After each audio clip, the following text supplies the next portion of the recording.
पांडुरंगा करू प्रथम नमन, दुसरे चरण संतांच्या त्यांच्या कृपादाने कथेचा विस्तारो बाबाजी सद्गुरु दास तुका।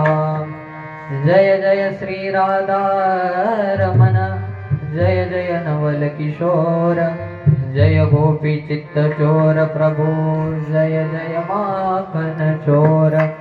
नमो ज्ञानेश्वर नमो ज्ञानेश्वरा, नमो ज्ञानेश्वरा, नमो ज्ञानेश्वरा, नमो ज्ञानेश्वरा,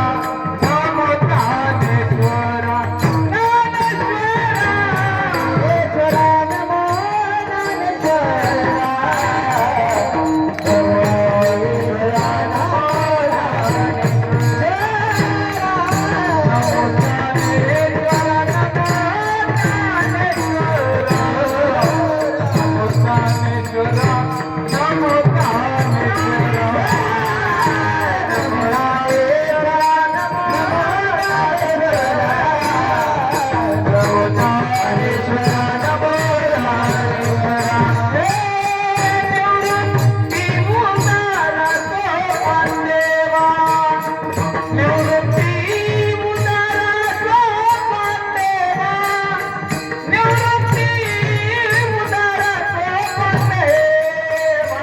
मुक्ताबाई नमो त्रिभुवन पावनी, मुक्ताबाई नमो त्रिभुवन पावनी, मुक्ताबाई नमो त्रिभुवन पावनी, मुक्ताबाई नमो त्रिभुवन पावनी।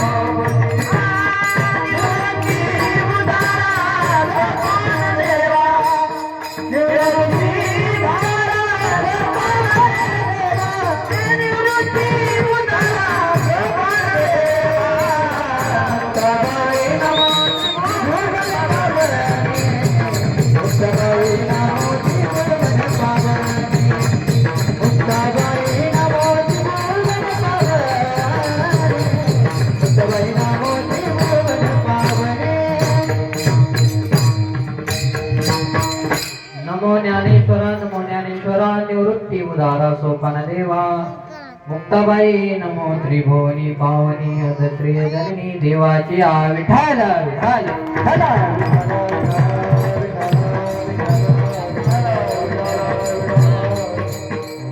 प्रस्तुत प्राप्त प्रसंगी प्राप्त समय प्राप्त स्थळी कीर्तनारूपी सेवेकरता निवडलेला अभंग देवचे सुप्रसिद्ध साधू जगद्गुरु तुकोबराय यांचा चार चरणाचा बहुतेकांच्या परिचयाचा उत्कृष्ट असा अभंग आज मी कीर्तनारूपी सेवेकरता निवडलेला आहे। विठ्ठल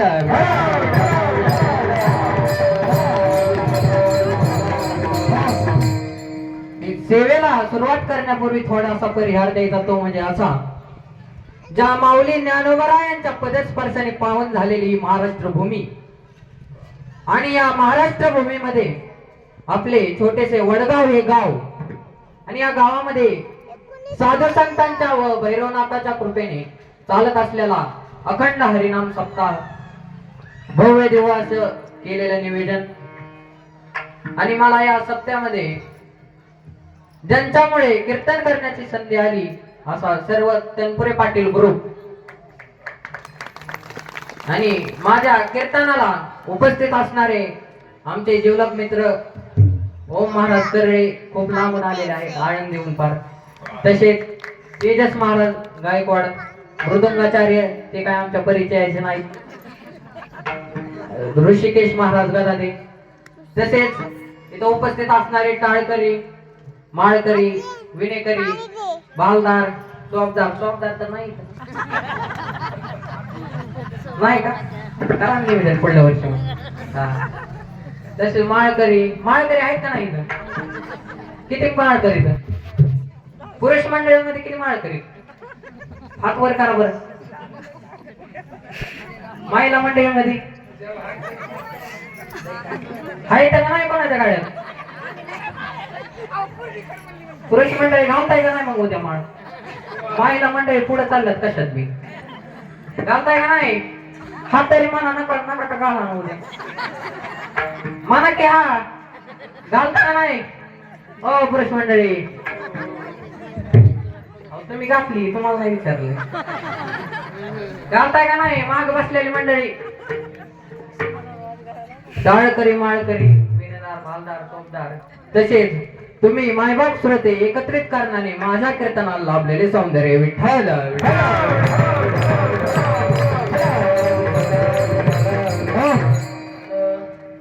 अभंगाचा सरळ भावार्थ पाहिला गेलो तर महाराज आपल्या हिताच्या ठिकाणी असणाऱ्या व्यक्तीला धन्यता न देता त्याच्या माता पित्याला धन्यता देतात. धन्य माता पिता तयाचिया.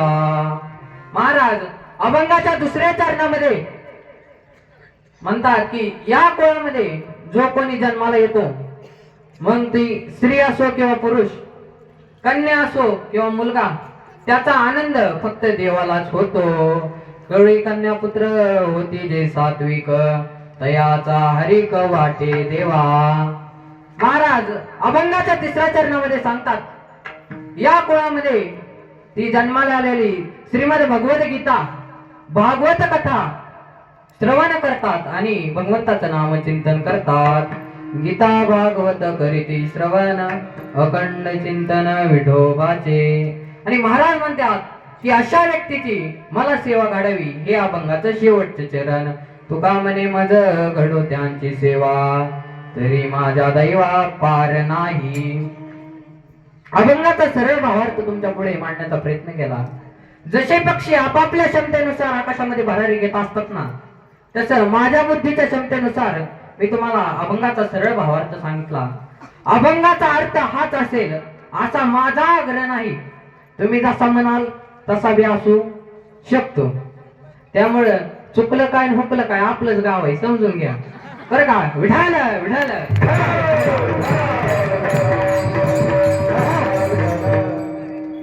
अभंग जगद्गुरु तुकोबारायांचा आहे आणि जगद्गुरु तुकोबाराय आपल्या हिताच्या ठिकाणी असणाऱ्या व्यक्तीला धन्यता न देता त्याच्या मात्या पित्याला धन्यता देतात.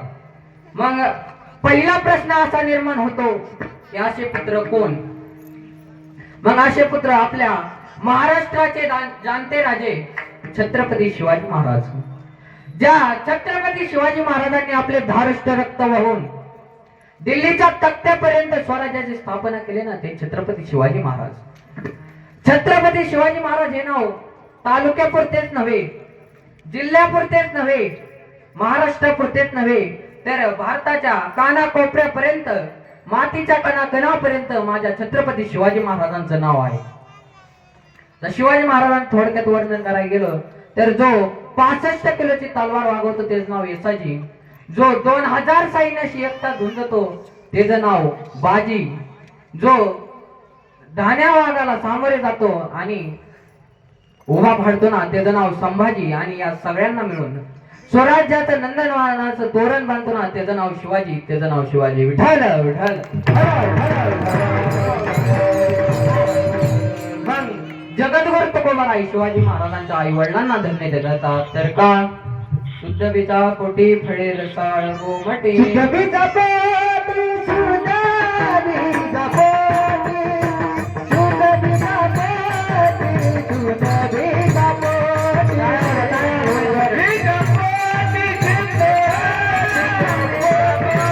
शुद्ध बीजा कोटी शुद्ध बीजा कोटी फळे रसाळ गोमटे फळे रसाळ गोमटे फळे रसाळ गोमटे फळे रसाळ गोमटे.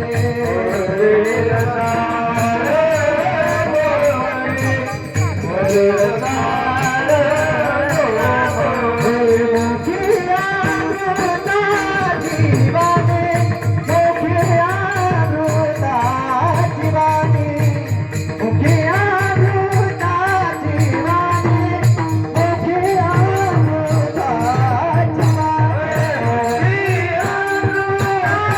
जीवाने मुखिया मृता जीवाने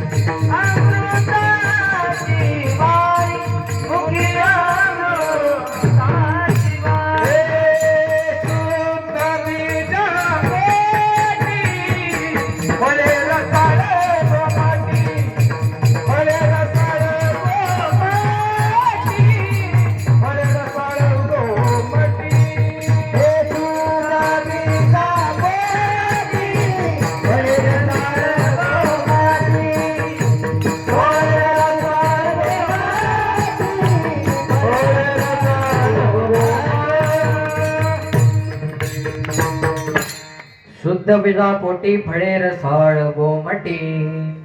महाराज बीज जर शुद्ध असेल ना तर रोप तर सुद्धा शुद्ध जन्माला येतं. महाराज आता तुम्ही जसं पेराल तसं उगवणार आहे. बरोबर आहे का नाही? बरोबर आहे का नाही? शेंगदाणा पेरल्यावर काय उगवण? शेंगदाणा पेरल्यावर काय उगवण म्हणा? भुईमुग ना. महाराज मी असंच म्हणलं एक कीर्तनमध्ये, तुम्ही जसं पेराल तसं उगवणार आहे. महाराज तेव्हा म्हणला, तेव्हा माझ्याकडे आला कीर्तन सुटल्या, म्हणला महाराज तुमचं चुकतंय. आता काय चुकतंय बरं? आता शेंगदाणा पेरलं तर म्हणलं काय उगवतंय? भुईमुगच उगवतंय. मला शेंगदाणा पेरल्यावर भुईमुग उगवतो पण त्याला टरपलच कुठून येत. मी म्हणलं आता ह्याला काय सांगावं, म्हणलं निघून जावं तिथून पटकन, तर मला हलवूनच आहे. तो म्हणाले महाराज उत्तरच द्या तुम्ही. म्हणलं आता लईच अवघड झाले. मग त्याला म्हणलं उत्तर देईल पण फुकाट नाही. आता कोणतीही गोष्ट फुकाट मिळते का? नाही म्हणलं. मग त्याला म्हणलं घरी चहा प्यायला नाही. महाराज त्याने घरी चहा प्यायला नेलं. चांगला बांगला होता मोठा. ते म्हणलं त्याने चहा आणला एका कपात. त्याला म्हणलं फक्त मला चहा आणायचा. काय आणायचा? चहा. महाराज तेव्हा मला बिस्किट नाही आणली, चहाचा आणलाय. मी म्हणलं फक्त चहा आणायचा, कप आणायचा नाही. महाराज तेव्हा मला बिना कपाचा चहा कसा? अरे म्हणलं मग बिना टरबलाचा भुईमुग कसा? महाराज मग ते म्हणला तुमच्या कुठं ना आधी लागा. म्हणलं तुला आधी कळत नव्हतं. मग महाराज मी ते एक शंका आहे, बीज हे बाबुल का आम काचे खाई. महाराज तुम्ही कधी बाबळीच्या झाडाला आंब्याची कैर बघितली का? आंब्याचा सीझन चालू आहे काही तर बाबळीला आल्यात का आंब? मग महाराज तर का शुद्ध बीजापोटी फळे रसाळ गोमटी. मग महाराज का म्हणतात तर हिरण्यकश्यपू एवढा पापी मग भक्त प्रल्हाद का जन्माला आला? महाराज त्याचं एक कारण आहे. पूर्वीच्या काळामध्ये हिरण्यकश्यपूची पत्नी कयाधू, माहिती का नाव? नाव माहिती का नाही? हा कयाधू. आणि तिला इंद्रदेव चोरून नेत असताना लक्ष कोणाचं गेलं? कोणाच जात लक्ष देत नाही देत. नारदाचं म्हण. नारद आला. नारद म्हणला हे इंद्र, ती महान पतिव्रत आहे. तिने जर तुला श्राप दिला ना तर तू इथंच जळून खाबोशील. तर का? कुटुंबाने पतिव्रता तिची देवाबाई जसा, तिची देवाबाई जसा, तिची देवाबाई जसा, पतिव्रता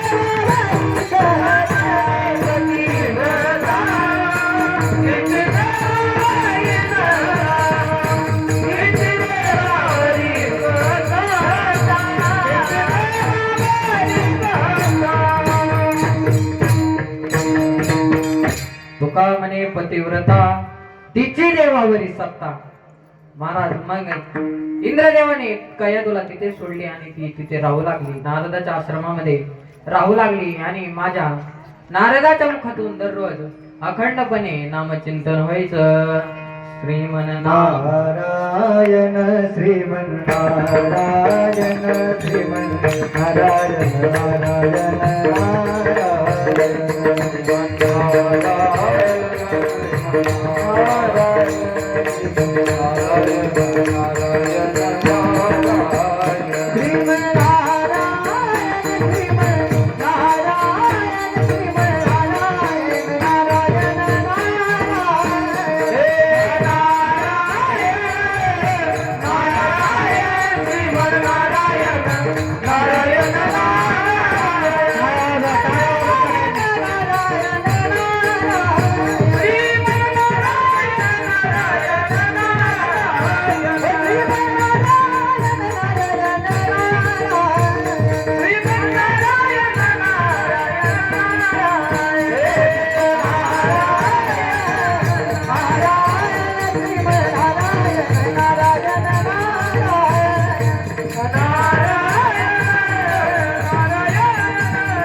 अखंड नामचिंतनाचा परिणाम कयाधूच्या असलेल्या पोटामधील भक्त प्रल्हादावर होऊ लागला.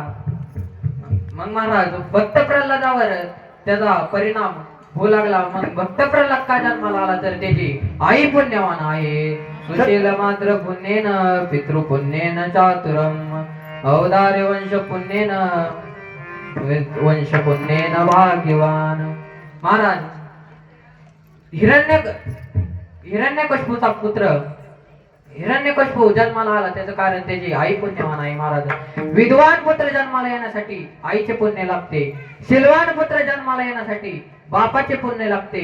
उदार पुत्र जन्माला येण्यासाठी वंशाचे पुण्य लागते आणि भाग्यवान पुत्र जन्माला येण्यासाठी स्वतःचे पुण्य लागते महाराज.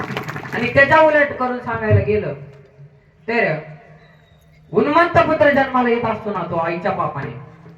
मूर्ख पुत्र जन्माला येत असतो ना तो बापाच्या पापाने.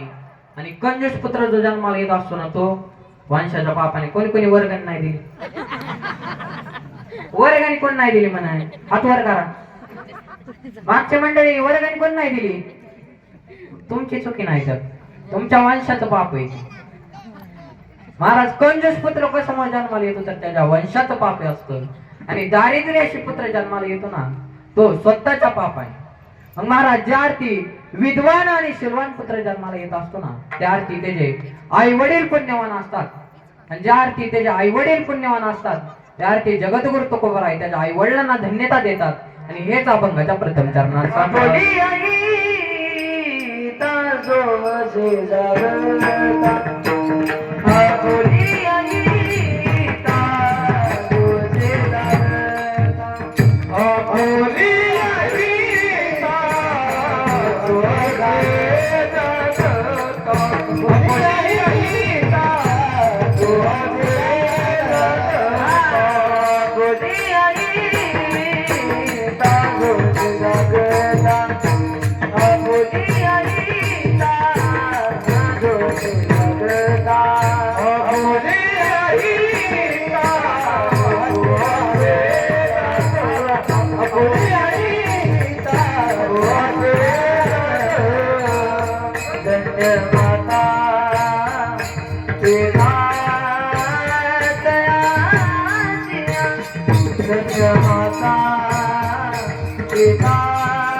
जोसे जागता धन्य माता पिता तयाच्या.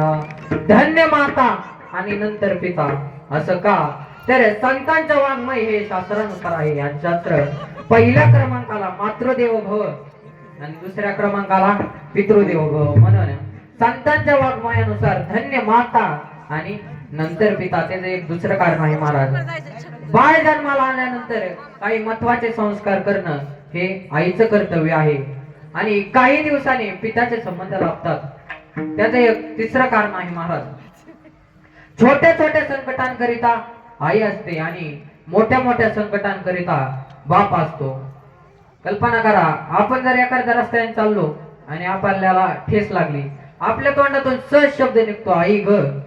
आणि आपण जर एखादा मोठा हायवे ओलांडत असलो आणि एखादी आपल्या अंगावर ट्रक आली आपण काय म्हणेन बाप रे म्हणतात का नाही. म्हणून धन्य माता आणि नंतर पिता विठ्ठल विठ्ठल.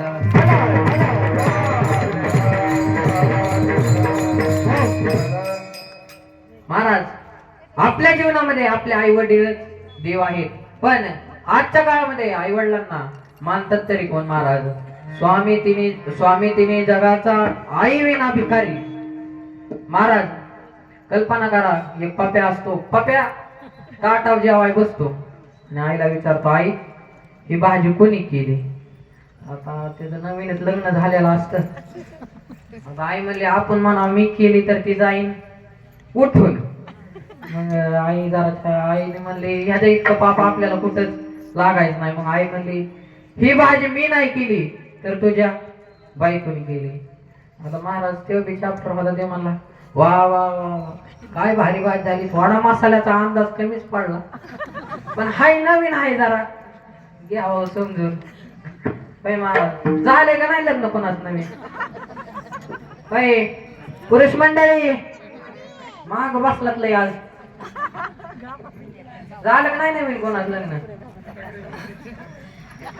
महाराज मग ते म्हणलं आता मसाल्याचा अंदाज नाही आला काही नाही पण वाढ वाढ चांगली झाली वाढ अजून. महाराज आपलीच गाडी आपल्याच बायकोची गोल गोल साडी हातात भिडी ओढतोय काडी त्याची बायको जाडी पण आई लुकडी का. आई रे बेमान दुनिया आई रे बेमान दुनिया आई रे.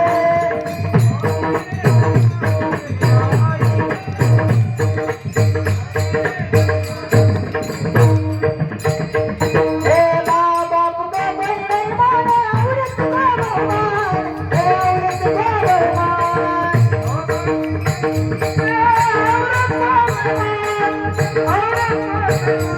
हे साधु संत का कोई नहीं माने इतना का बहुमान इतना का बहुमान.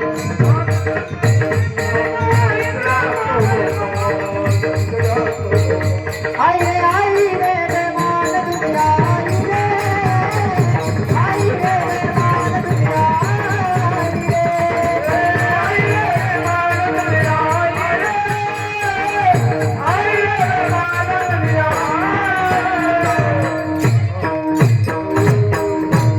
महाराज हे दोन्ही अभिमान आलेले आहे. महाराज आई जवळ असताना आई माझी मायेचा सागर आणि बायको आल्यावर बायको माझी भांडणाचा संसार. बरोबर आहे का नाही महाराज? मग मी परवा 2-4 दिवस झालं मी पुण्याला कीर्तनाला चाललेलो. महाराज 2-4 जण होते सोबत मी चाललेलो. मग जात असताना मला एक आजीमाई दिसल्या दुपारच्या उन्हात कडक उन्हात चालत होत्या. म्हणलं बसवा आजीमाईला गाडीत. आजीमाईला बसवलं आणि आजीबाईला म्हणलं आजीमाई तुम्हाला किती मुले आहेत? आजीमाई म्हणल्या 3. आता तर सगळ्याला एक एकच आहे. बरोबर आहे का नाही? म्हणलं 3. म्हणलं तुमचा पहिला मुलगा काय करतो? महाराज ते म्हणले पहिला मुलगा माझा डॉक्टर आहे. म्हणलं दुसरा काय करतो? मला तो इंजिनियर आहे. म्हणलं मग तिसरा काय करतो? म्हणलं त्याचं तो इस्रोच नको. म्हणलं काय झालं? म्हणलं दारू पितो का तो? म्हणलं नाही. मी म्हणलं मग जुगार? म्हणलं नाही. मग कसलं व्यसन? नाही. म्हणलं मग नेमका तुमचा मुलगा करतो तरी काय?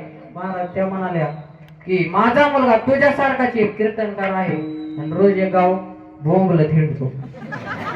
महाराज मला बी कळालं तवा मी भोंगलं थिंडतो इतकं. महाराज मग तवा मला कळालं की या साधू संतांना मानतात तरी कोण आणि जे या साधू संतांना मानतात ना ते धन्यताच्या लायकीचे असतात. आणि हेच महाराज अभंगाच्या दुसऱ्या चरणाचा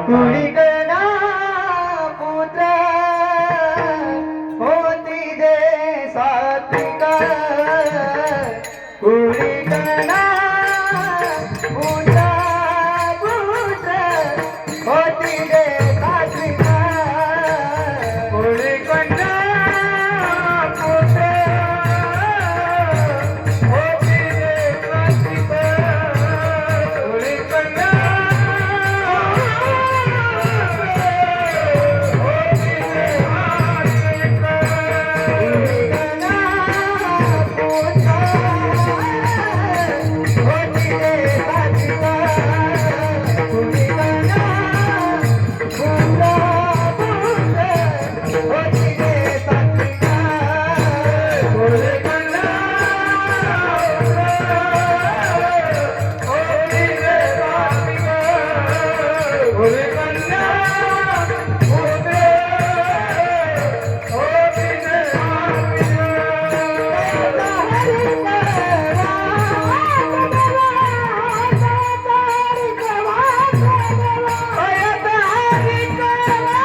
कुळी कन्या पुत्र होती जे सात्विक तयाचा हरिक वाटे देवा.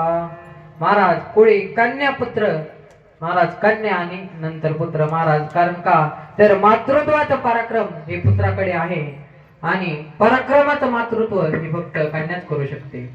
महाराज मुलगा जो बापावर प्रेम करत असतो ना त्यामध्ये स्वार्थ लपलेला असतो. कळालं का ओ आजोबा? कळालं का नाही? तुमच्या नावाजवळ 4 एकर हाय तवरच तुम्हाला भाकर तुकडा हाय. आणि महाराज मुलगी जे बापावर प्रेम करत असते ना त्यामध्ये निस्वार्थी प्रेम करत असते महाराज. त्याचा कोणताच त्याच्या मागे स्वार्थ लपलेला नसतो. तुम्ही म्हणतात कस काय? सांगतो, भजन करा विठ्ठल विठ्ठल.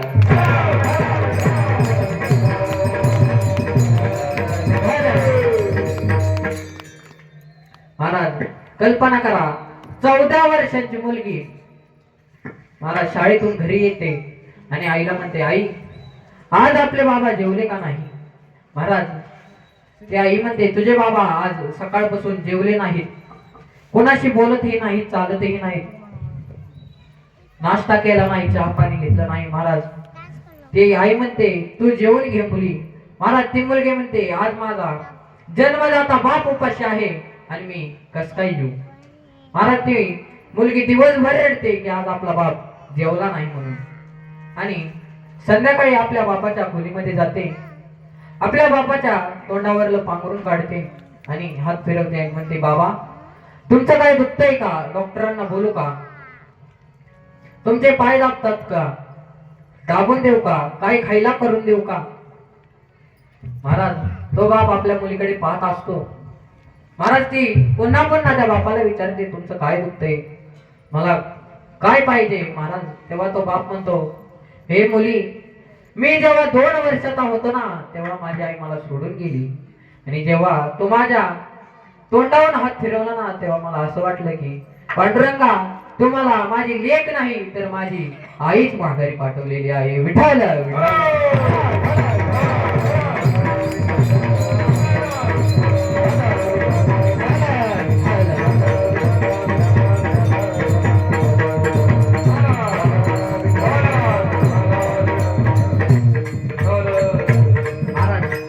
मुलगा जो बापावर प्रेम करत असतो ना त्याच्या मागे स्वार्थ लपलेला असतो आणि मुलगी जे बापावर प्रेम करत असते ना त्याच्यामध्ये निस्वार्थ असतो. कोणत्याही प्रकारचा मुलीच्या मागे स्वार्थ नसतो.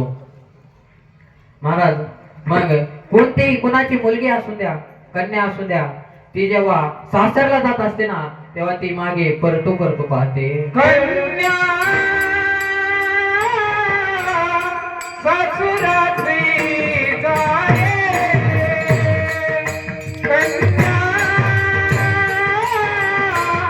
सासुरात्री जाये, घरा सासुरात्री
कुणाची कन्या असू द्या, कुणाची बहीण असू द्या, ती सासरला जात असताना मागे परतू पाहते. महाराज मुलगी बापावर निस्वार्थ प्रेम करते. पण आता सात्विक कोणाला म्हणावं तर सांगतो, भजन करा विठ्ठल.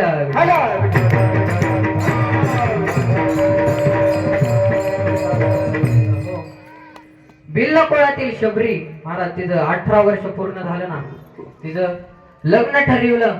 आणि महाराज तिच्या बाबांनी तिच्या लग्नासाठी 25 बकऱ्यांची दावत बांधलेली होती. महाराज ती तिच्या आईला विचारू लागली, आई ती 25 बकरे कशासाठी आणलेले आहेत? महाराज तेव्हा तिची आई सांगते की तुझं उद्या लग्न आहे आणि त्याच्यामुळे तुझ्या बाबांनी 25 बकऱ्यांची दावत बांधलेली आहे. महाराज त्या शबरीने विचार केला की एक नाशिवंत जीव, 2 जीव एकत्र येण्यासाठी जर 25 जीवांचा घात होत असेल तर मला हे लग्नच करायचं नाही. मग महाराज ती शबरी माता मातंग ऋषींच्या मठामध्ये गेली आणि तिथेच राहू लागली. आणि महाराज जेव्हा मातंग ऋषी निजदाबाला जाऊ लागले ना, तेव्हा त्यांनी सांगितलं की हे शबरी, तुला याच ठिकाणी या जगाचा बाप ब्रह्मांड नायक भेटायला येणार आहे. तेव्हापासून शबरी माता रोज सकाळी उठायच्या, सारून घ्यायच्या, रांगोळी काढायच्या आणि माझा एक दिवस भगवान परमात्म्याचं नाम चिंतन करू लागले. जब मेरे राम जी का बना होगा, शबरी के कुटियों का पावन होगा।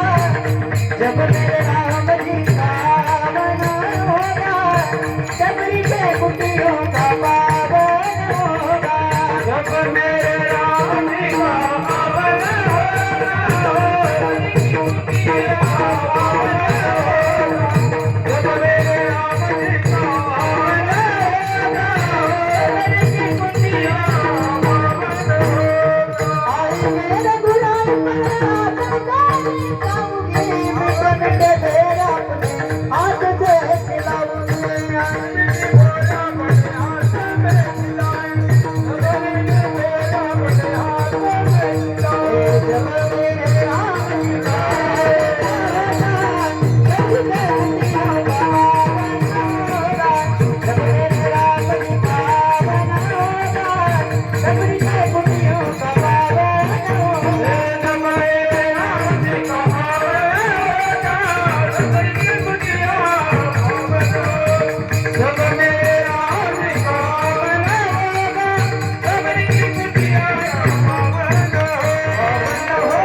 शबरी माता तेवढ्यावरच थांबल्या नाही तर म्हणू लागल्या की तुम्ही कोणाच्याही रूपात या, कुठून या, परशुरामाच्या रूपात या, पण या.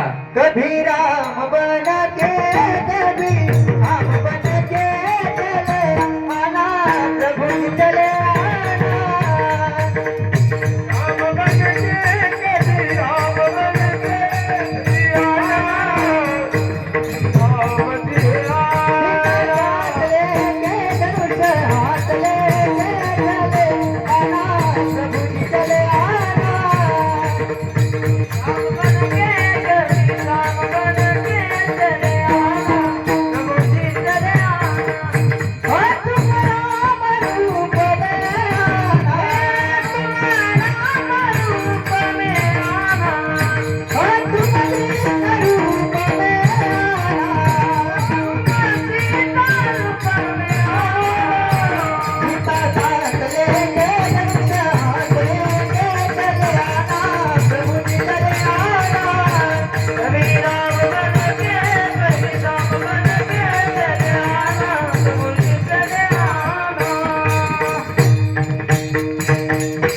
महाराज तर शबरी माताला म्हणावं सात्विक, जर अजून कोणाला म्हणावं सात्विक तर सांगतो भजन करा विठ्ठल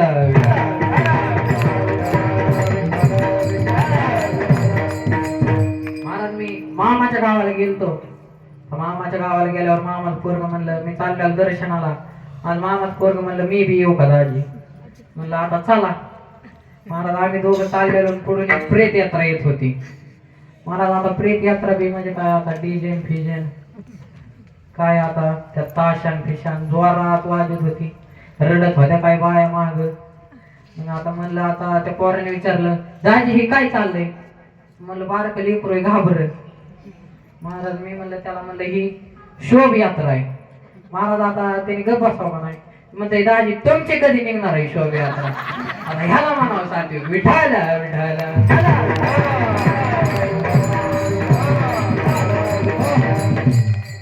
महाराज या कुळामध्ये जो कोणी जन्माला येतो ना, जो सात्विक जन्माला येतो ना, त्याचा आनंद तुम्हाला आम्हाला तर होतोच, पण या भगवान परमात्म्याला सुद्धा याचा आनंद होतो. कोणत्या भगवान परमात्म्याला आनंद होतो तर त्याचे एकदा भजन करो. विठोबार कुमार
महाराज.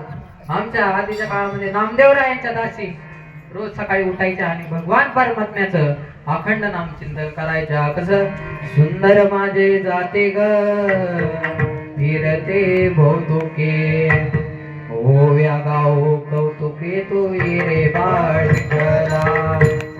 हो महाराज. आताच्या जमाबाई लिंबा जाग झाडाखाली भाऊ माझा दारू पे, कोण्या मेल्याने केली काडी तिकडून आली पोलिसाची गाडी.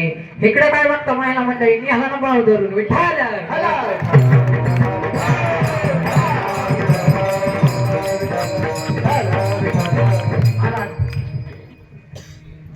या कोळामध्ये जो कोणी सात्विक जन्माला येतो ना, त्याचा आनंद तुम्हा आम्हाला होतो, परंतु त्याचा आनंद देवाला सुद्धा होत असतो. आणि महाराज, सात्विक मुलं जन्माला येण्यासाठी त्यांच्या आई वडिलांनी काय केलं पाहिजे तर गीता आणि भागवत या दोन्ही ग्रंथाचं श्रवण केलं पाहिजे. आणि हेच महाराज अभंगाच्या गीता भागवत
गीता भागवत करीते श्रवण अखंड चिंतन विठोबाचे.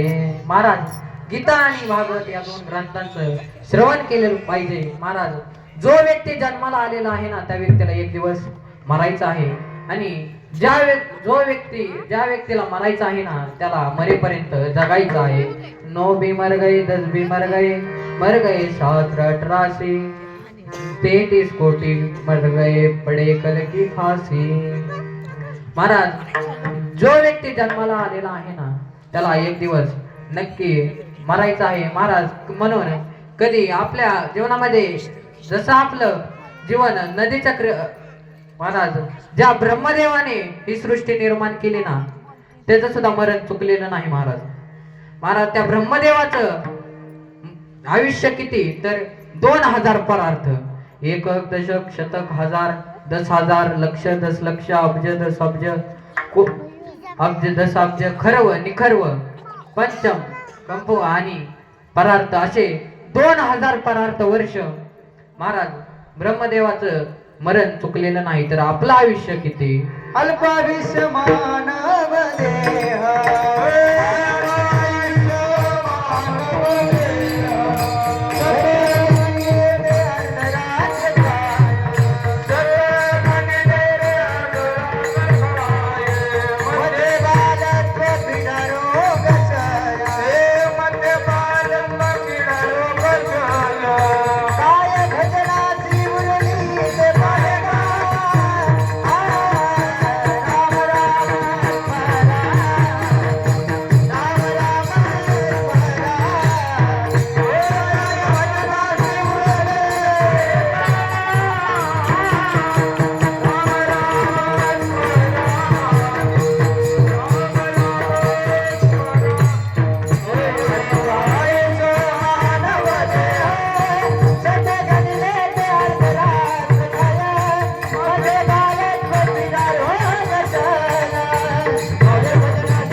आपलं आयुष्य किती तर 100 वर्ष. महाराज जसं नदीला 2 किनारे असतात ना तसं आपल्या जीवनात 2 किनारे आहे. पहिला किनारा म्हणजे सुखाचा आणि दुसरा किनारा म्हणजे दुःखाचा. महाराज एक दिवस आपल्या जीवनामध्ये सुख येणार आहे, एक दिवस आपल्या जीवनामध्ये नक्कीच दुःख येणार आहे. महाराज म्हणून देव दिला देह भजना. महाराज त्यामुळे एक दिवस आपल्या जीवनामध्ये सुख येणार आहे आणि एक दिवस आपल्या जीवनामध्ये सुख येणार आहे. म्हणून आपण देव ठेवेन तसं राहिलं पाहिजे. समयासी समयासी सागर भावे देव ठेवीन तैसे रहावे. देव ठेवीन तैसे रहावे. समयासी सागर भावे समयासी सागर भावे देव ठेवीन तैसे रहावे. देव ठेवीन तैसे रहावे. समयाशी सादर व्हावे देव ठेवील तैसेचे राहावे. महाराज कधी यम येईन आणि आपला जीव घेऊन जाईल आपल्याला माहिती का नाही म्हणून वर्गणी देऊन टाका बरं का.